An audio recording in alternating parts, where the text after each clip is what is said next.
Basic concept of mathematics के part 4 में आज मैं आपको विभाज्यता यानी भाजकता के नियमों की जानकारी दूंगा। विभाज्यता के नियम क्या हैं? हम कुछ नियमों की जानकारी से किसी भी संख्या को देखकर यह बता सकते हैं कि इस संख्या पर 2, 3, 4, 5, 6, 8, 9, 11 का दी गई संख्या पर पूरी बार भाग जाएगा या नहीं जाएगा। यानी दी हुई संख्या पर हम इन संख्याओं का जो ऊपर लिखी है से भाग दें तो शेषफल शून्य होगा। इस प्रकार से जो नियम निर्धारित किए गए हैं उन्हें विभाज्यता के नियम कहते हैं, जिसकी चर्चा हम इस पार्ट में करेंगे। यानी भाजकता से हमारा तात्पर्य ये है कि हम इन संख्याओं का अगर किसी भी संख्या पर भाग दें तो केवल देखकर या कुछ नियमों को लगाकर हम बता सकें कि इन संख्याओं का दी गई संख्या पर भाग पूरी बार जाएगा या नहीं जाएगा। भाग पूरी बार जाने का मतलब यहाँ पर मैं पुनः आपको बता दूं कि जब हम भाग की क्रिया करते हैं तो अगर शेषफल हमारा शून्य बच जाता है भाग देने के बाद में, तो वह भाग पूरी बार जाना कहलाता है। तो इसके अंदर सबसे पहला जो नियम है हमारा वो ये है कि संख्या जो 2, 5 और 10 है उसके अंदर हम विभाज्यता के नियम है वो केवल इकाई का अंक देखकर निर्धारित कर सकते हैं कि इस संख्या पर इनका भाग पूरी बार जाएगा या नहीं जाएगा। यानी केवल इकाई के अंक को देखकर ही हम निर्धारण कर सकते हैं। तो सबसे पहले इसके अंदर है कि वे सभी संख्याएं जिनमें इकाई के स्थान पर 0, 2, 4, 6 या 8 हो, यानी ये केवल 5 अंक 0, 2, 4, 6, 8, हमें केवल संख्या चाहे वो कितनी ही बड़ी हो लिखी हुई हो केवल इकाई का अंक देखेंगे। जैसे यहाँ पर 20 है, 32 है, 2354 है, 7836 है, ये संख्याएं जो लिखी हुई है तो इनमें हम क्या है केवल इकाई का अंक, जैसे 20 के अंदर इकाई का अंक 0 है, इसके अंदर 2 है, इसमें 4 है, इसमें 6 है और इसमें 8 है, या कोई भी अन्य बहुत बड़ी संख्या लिखी हुई हो तो हम केवल इकाई का अंक ही यहाँ पर देखेंगे। अगर इकाई का अंक 0, 2, 4, 6, 8, हमें इन अंकों को याद कर लेना है, केवल मात्र 5 अंक है। अगर किसी भी संख्या में चाहे वह कितनी ही बड़ी लिखी हुई हो, अगर इकाई का अंक इन 5 अंकों में से है तो उस संख्या पर 2 का भाग पूरी बार जाएगा या वो संख्या 2 से पूर्णतः विभाजित होती है।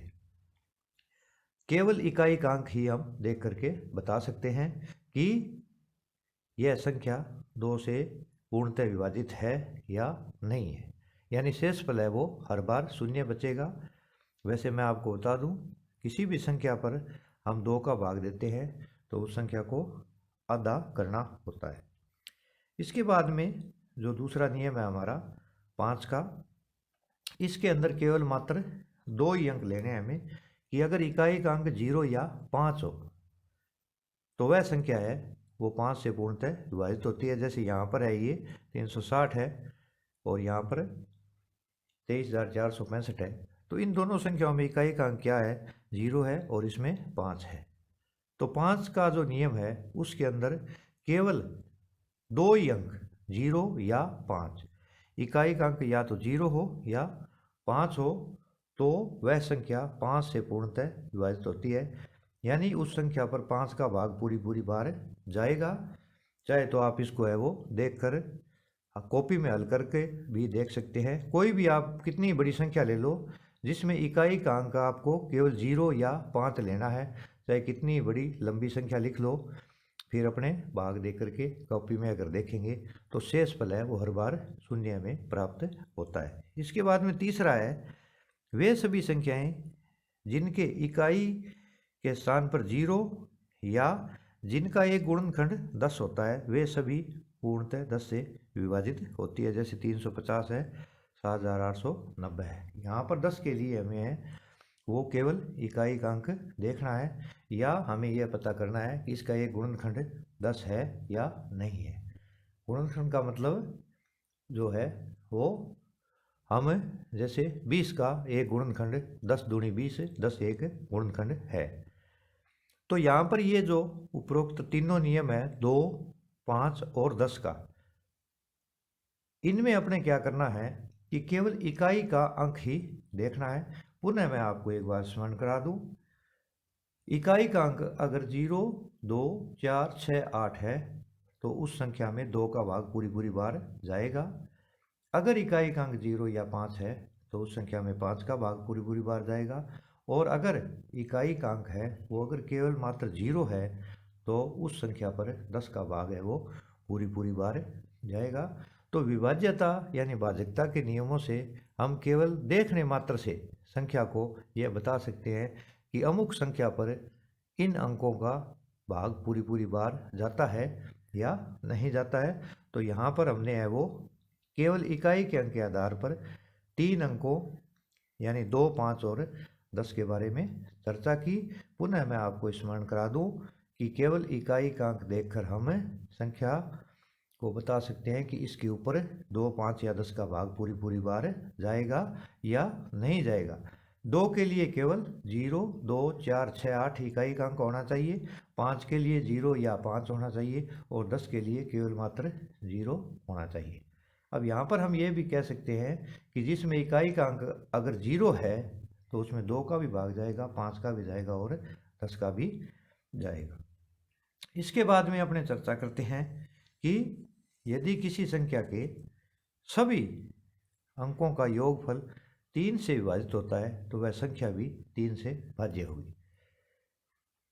यानी हमें यहाँ पर क्या करना है, कोई भी जो संख्या दी गई है उसके ऊपर जो अंक हैं उनका योग कर लो आप। जैसे यहाँ पर एक संख्या लिखी है मैंने 555।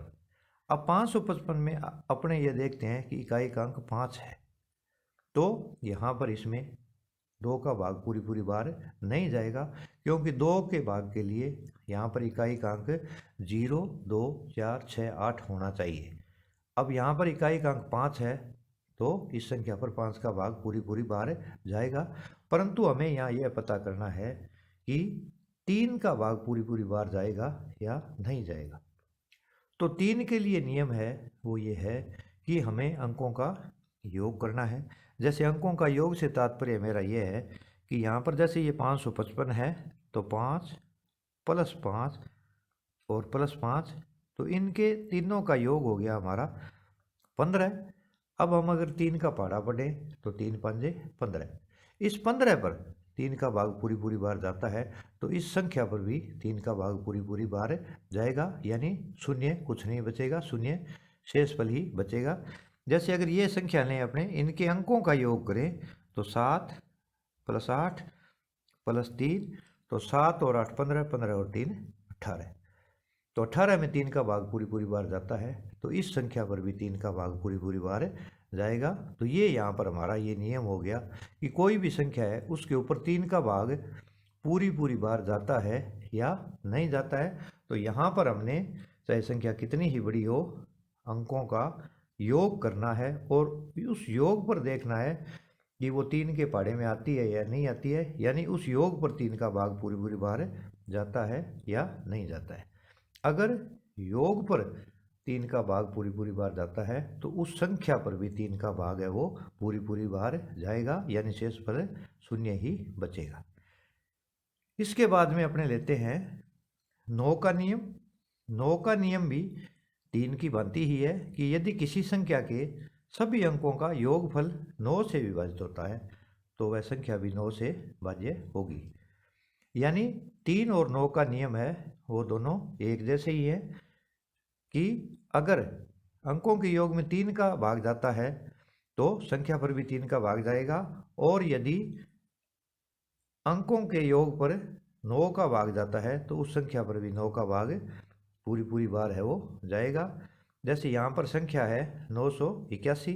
अगर मैं इनके अंकों का योग करता हूँ, जैसे 9 + 8 + 1, इसमें अंक है 9, 8 और 1, इनका अगर मैं योग करता हूँ तो 9 और 8 17 और 1 18। तो मुझे यहाँ में 18 संख्या प्राप्त होती है। 18 पर 9 का भाग है वो पूरी पूरी बार जाता है, तो इन संख्याओं पर भी 9 का भाग है वो पूरी पूरी बार जाएगा। जैसे यहाँ पर है 7 प्लस 2 प्लस 2 प्लस 7, तो ये हो गया 7 2 9 और 2 11 और 7 18। तो 18 पर 9 का भाग है वो पूरी पूरी बार जाता है, तो इस संख्या पर भी 9 का भाग है वो पूरी पूरी बार जाएगा, यानी शेषफल शून्य बचेगा, शेषफल कुछ नहीं बचेगा। तो यहाँ पर हमने चर्चा की 2 की, 5 की, 10 की, 3 की और 9 की। इसके बाद में हम चर्चा करेंगे कि 6 का नियम क्या है। 6 के नियम में हमें यहाँ पर 2 नियमों की जांच करनी पड़ेगी कि यदि कोई संख्या 2 या 3 से अलग अलग विभाजित होती है, यानी कोई भी हमें जो संख्या दी गई है इसके ऊपर 2 का भी भाग जाए और 3 का भी भाग जाए, तो उस संख्या पर 6 का भी भाग पूरी पूरी बार जाएगा। जैसे अपने इस संख्या को लेते हैं 7224 को, तो इसके अंदर इकाई का अंक क्या है, 4 है। तो जैसा कि हम पहले नियम पढ़ चुके हैं कि जिसमें इकाई का अंक 0, 2, 4, 6 या 8 हो, तो उस संख्या पर 2 का भाग पूरी पूरी बार जाएगा। तो हमने यहाँ पर यह पता कर लिया कि 7224 पर 2 का भाग पूरी पूरी बार जाता है। अब यहाँ 3 का नियम हम लागू करते हैं। तो 3 का नियम हमारा क्या था कि अंकों का हमें योग करना है। तो यहाँ पर जब मैं अंकों का योग करता हूँ 7 2 2 4, यानी इनको हमें जोड़ना है अंकों को। तो 7 और 2 9, 9 और 2 11, 11 और 4 15। तो यहाँ पर इन संख्याओं के अंकों का योग है वो हमें 15 प्राप्त होता है। तो 15 पर 3 का भाग पूरी पूरी बार जाता है। तो यहाँ पर हमने यह पता कर लिया कि इस संख्या के ऊपर जो 7224 है इसमें 2 का भी नियम लागू होता है और 3 का भी नियम यहाँ पर लागू होता है, इसलिए यह संख्या 6 से भी पूरी पूरी बार विभाज्य होगी। यानी इस संख्या के ऊपर 6 का भाग है वो पूरी पूरी बार जाएगा। तो ये हो गया हमारा 6 से भाग देने का नियम। 6 से भाग देने के नियम में 2 और 3 दोनों की अलग अलग जांच हमें करनी है। इसके बाद में अपने लेते हैं कि किसी भी संख्या पर 4 का भाग पूरी पूरी बार जाएगा या नहीं जाएगा। यहाँ पर हमें यह ध्यान रखना है कि यदि किसी संख्या के दहाई व इकाई के अंकों से बनी संख्या 4 से भाज्य है या उस संख्या में दहाई व इकाई के स्थान पर शून्य है, तो वह संख्या 4 से विभाजित होती है।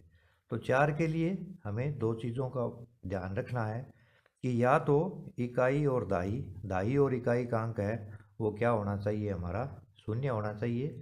यानी हर संख्या के आगे अगर 2 शून्य लगे हुए हैं तो उस संख्या पर 4 का भाग पूरी पूरी बार जाएगा। या जो दहाई व इकाई के अंकों से, जैसे इसके अंदर दहाई व इकाई के अंकों से बनी संख्या क्या है, यहाँ पर ये 24 है। तो 24 पर है वो 4 का भाग 4 6 के 24 पूरी पूरी बार जाता है। तो इस संख्या पर भी या इस संख्या पर भी 4 का भाग है वो पूरी पूरी बार अवश्य जाएगा। तो 4 के लिए हमें 2 बातों का ध्यान रखना है। एक तो दहाई व इकाई से जो संख्या बनी है उसके ऊपर 4 का भाग जाना चाहिए, और एक अंत में अगर 2 शून्य है तो भी उस संख्या पर 4 का भाग है वो पूरी पूरी बार जाएगा। इसके बाद में नेक्स्ट अपने लेते हैं कि 8 का नियम क्या है। यदि किसी संख्या के सैकड़ा, दहाई और इकाई वाले 3 अंकों का संख्या 8 से विभाजन हो या 8 का भाग जाए, अथवा सैकड़ा, दहाई, इकाई के स्थान पर 0 हो, तो वह संख्या 8 से विभाजित होती है। तो 4 वाले में हमने क्या किया था, केवल 2 अंक लिए थे। इसके अंदर क्या करेंगे, हम 3 अंक यहाँ पर लेंगे। अंतिम जो 3 अंक है सैकड़ा, दहाई और इकाई, अगर इन 3 अंकों पर 8 का भाग पूरी पूरी बार जाता है तो इस पूरी संख्या पर भी 8 का भाग पूरी पूरी बार जाएगा। 4 के नियम में हमने अंत में 2 शून्य लिए थे। इसके अंदर संख्या के अंत में अगर 3 शून्य हो तो उस संख्या पर 8 का भाग है वो पूरी पूरी बार जाएगा, शेषफल है वो शून्य बचेगा। तो 4 के रूल में और 8 के रूल में फ़र्क है। 4 के रूल है जो उसमें सिर्फ दहाई और इकाई देखना है। 8 के रूल में सैकड़ा, दहाई और इकाई। 4 के रूल में अंतिम 2 अंक और 8 के रूल में अंतिम 3 अंक देख करके हम यह बता सकते हैं कि अमुक संख्या पर 4 या 8 का भाग है वो पूरी पूरी बार जाता है या नहीं जाता है। इसके बाद में नेक्स्ट हम लेते हैं कि यदि किसी संख्या के दाएं से विषम स्थानों के अंकों का योग और सम स्थानों के अंकों का योग 0 या 11 से भाज्य हो तो वह संख्या 11 से विभाजित होगी, यानी उस संख्या पर 11 का भाग है वो पूरी पूरी बार जाएगा। जैसे मैं आपको यहाँ पर एक उदाहरण लेकर के समझाता हूँ कि जैसे हमारी कोई संख्या है 5445।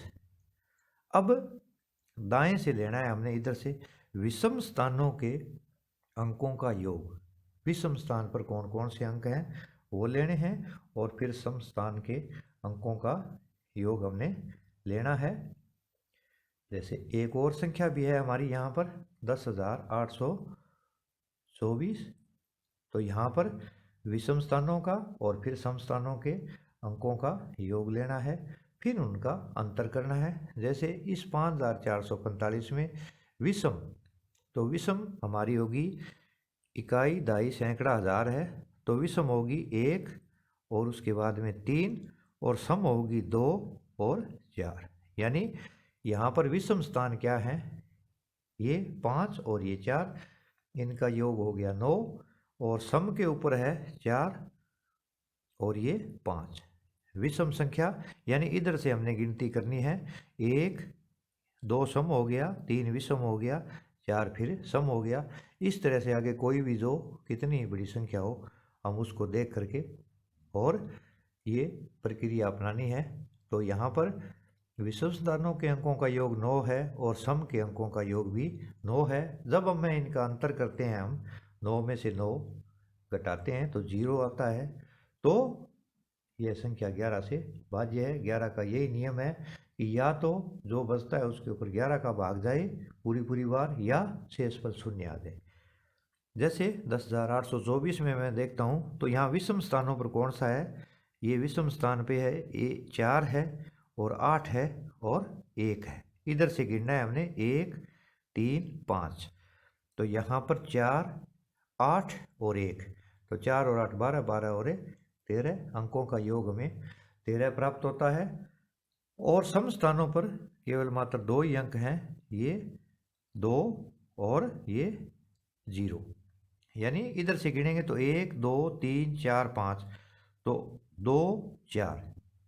यहाँ पर सम स्थान इधर से गिनने पर तो यहाँ पर 2 और 0 2 होते हैं। अब जब मैं इनका अंतर करता हूँ तो यहाँ पर 13 में से 2 घटाते हूँ तो 11 प्राप्त होता है, यानी 11 के ऊपर 11 का भाग जाएगा। यहाँ पर 0 या 11 से भाग देने वाली संख्या में प्राप्त होनी चाहिए, जैसे 22 है, 33 है, 44 है, तो इस संख्या पर भी है वो 11 का भाग है वो पूरी पूरी बार जाएगा। तो हमें यहाँ पर क्या है, इन नियमों की जानकारी है वो अगर हम मौखिक रूप से रखते हैं तो सवालों को करने में हमारा समय बर्बाद नहीं होता, समय की बचत होती है और हम संख्याओं को सीधा देख कर ही बता सकते हैं कि इस संख्या पर है वो 2 का, 5 का, 10 का, 3 का, 9 का, 4 का, 8 का, 6 का या 11 का भाग है वो पूरी पूरी बार जाता है या नहीं जाता है। तो हमें यहाँ पर है वो भाजकता के नियमों की जानकारी है वो रखनी चाहिए। अगर हमें भाजकता के नियमों की जानकारी है तो हम संख्या को केवल मात्र देख कर बता सकते हैं कि इस संख्या पर किसका भाग या अमुक संख्या का भाग पूरी पूरी बार जाता है या नहीं जाता है। संख्या यहाँ पर कितनी ही बड़ी हो सकती है। जैसे एग्जाम्पल के लिए मैं आपको समझाता हूँ कि जैसे कोई ये संख्या लिखी हुई है 4 5 6 8 0 7 5 9 4, जैसे यहाँ पर ये संख्या लिख दी। अब अगर हमें कोई पूछता है कि इस संख्या पर आप बता सकते हैं कि 2 का भाग पूरी पूरी बार जाएगा या नहीं जाएगा, तो हमें यहाँ पर केवल इकाई का अंक, जैसे यहाँ इकाई का अंक 4 है, तो हम कह सकते हैं क्योंकि इस संख्या पर 2 का भाग है वो पूरी पूरी बार जाएगा, शेष पर शून्य बचेगा। तो हमने ये कहाँ से पता किया? हमने यहाँ से पता किया कि जिस संख्या में चाहे वह कितनी ही बड़ी हो, अगर इकाई का अंक 0, 2, 4, 6, 8 हो तो उस संख्या पर 2 का भाग है वो पूरी पूरी बार जाएगा। तो यहाँ पर इकाई का अंक 4 है। अगर मैं इस संख्या को आगे और बढ़ा देता हूँ और मैं यहाँ पर 5 लिख देता हूँ, और अगर कोई हमसे पूछे क्या आप बता सकते हो कि इस संख्या पर 2 का भाग पूरी पूरी बार जाएगा या नहीं जाएगा, तो यहाँ पर जब मैं देखता हूँ, हम देखते हैं कि इकाई का अंक 5 है, तो 2 का भाग पूरी पूरी बार जाने के लिए इकाई का अंक क्या होना चाहिए? 0, 2, 4, 6, 8 होना चाहिए। वो उन अंकों में से नहीं है। यहाँ पर इकाई का अंक 5 है, तो इस संख्या पर 2 का भाग है वो पूरी पूरी बार नहीं जाएगा, शेष फल है वो कुछ न कुछ बचेगा। अगर इसी संख्या को दे करके और हमें पूछे कि क्या आप बता सकते हैं इस संख्या पर 5 का भाग पूरी पूरी बार जाएगा या नहीं जाएगा, तो हम कह सकते हैं कि 5 का भाग पूरी पूरी बार जाने के लिए इकाई का अंक 0 या 5 होना चाहिए। तो यहाँ पर इकाई का अंक क्या है? 5 है। तो हम तुरंत देख करके कह सकते हैं कि इस संख्या पर है वो 5 का भाग है पूरी पूरी बार अवश्य जाएगा। जैसे कोई और अपने संख्याएं ले लेते हैं, जैसे ये ले लूँ मैं 4, 7, 8, 9, 3, 6 ले लेता हूँ। और अगर हमसे कोई पूछे कि क्या आप बता सकते हो इस संख्या पर 2 का भाग पूरी पूरी बार जाता है या नहीं, कि ये 2 से भाज्य है, तो यहाँ पर हम कह सकते हैं कि इसमें इकाई का अंक 6 है, इसलिए यह संख्या 2 से भाज्य है। क्योंकि 2 से भाजकता का नियम है वो ये है कि इकाई का अंक केवल 0, 2, 4, 6, 8 होना चाहिए। तो यहाँ पर हमने अध्ययन किया कि केवल इकाई का अंक देख करके हमें वो 2 और 5, केवल इकाई का अंक देखकर, केवल इकाई का अंक देखकर हम 2, 5 और 10 का भाजकता है, यानी भाजकता भाग जाता है या नहीं जाता है, तो भाजकता का नियम है वो लागू कर सकते हैं कि भाजकता का नियम क्या है। केवल इकाई का अंक किसमें?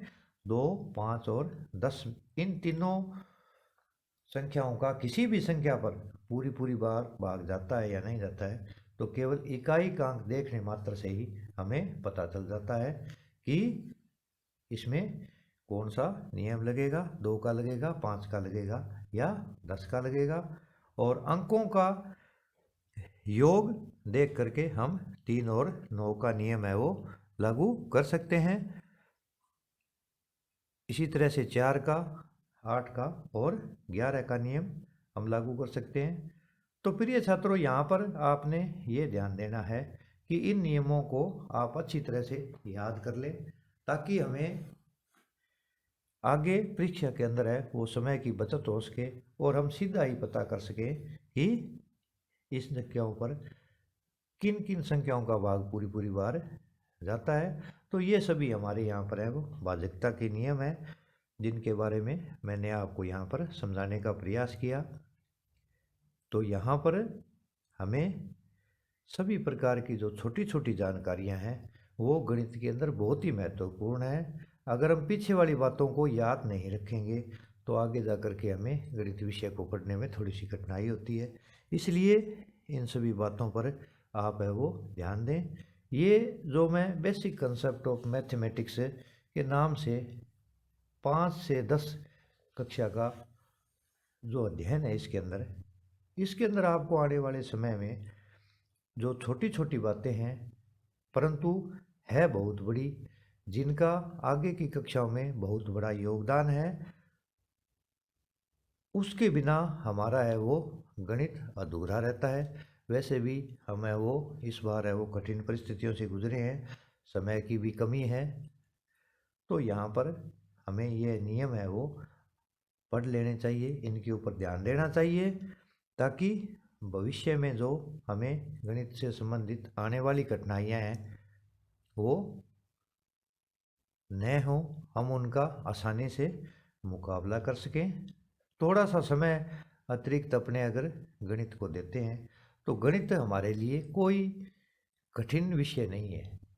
गणित बहुत ही आसान विषय है। हम सुबह से लेकर शाम तक है वो गणित के बारे में ही जानकारियाँ लेते रहते हैं। उठने से लेकर सोने तक हमारे लिए गणित है वो बहुत महत्वपूर्ण है। हम अगर घरेलू ज़िंदगी से जोड़ करके देखेंगे और गणित की तैयारी करेंगे तो हमें गणित विषय वो बहुत ही आसान लगेगा। शर्त यही है कि हम थोड़ा सा ध्यान दें। और ये जो मेरा वीडियो बनाने का मकसद है, बेसिक कंसेप्ट ऑफ मैथमेटिक्स, इसमें मेरा यही मानना है कि जो छोटी छोटी चीज़ें हैं कि जो कक्षाओं में, बड़ी कक्षाओं में दोहराना, इनको बताना बहुत मुश्किल हो जाता है, क्योंकि समय की कमी रहती है। सिलेबस से थोड़ा सा गणित का अन्य विषयों से लंबा है। तो यहाँ पर जैसे कक्षा 10 में अगर मैं ये नियम बताऊं या जोड़ घटाव गुणा भाग करवाता हूँ तो वो थोड़ा सा अच्छा भी नहीं लगता, क्योंकि ये सभी बातें 6, 7, 8 में हम पढ़ चुके होते हैं। केवल मात्र आप है वो मेरे वीडियो को देखकर केवल मात्र इनको बार बार दोहराते रहें तो आपके जीवन में है वो गणित है वो बहुत ही आसान हो जाएगा। इसी के साथ में ये जो मैंने इस पार्ट में बात बताई है, तो आने वाले समय में भी मैं वो छोटे छोटे वीडियो है वो बेसिक कंसेप्ट ऑफ मैथमेटिक्स में, जिनके ऊपर आपको बहुत ही जानकारियाँ मिलेगी और इन जानकारियों का आपको गणित विषय में अवश्य ही लाभ होगा। इसी के साथ आज का ये टॉपिक यहीं समाप्त करता हूँ। अगले बार एक नए टॉपिक के साथ हम फिर मिलेंगे। धन्यवाद।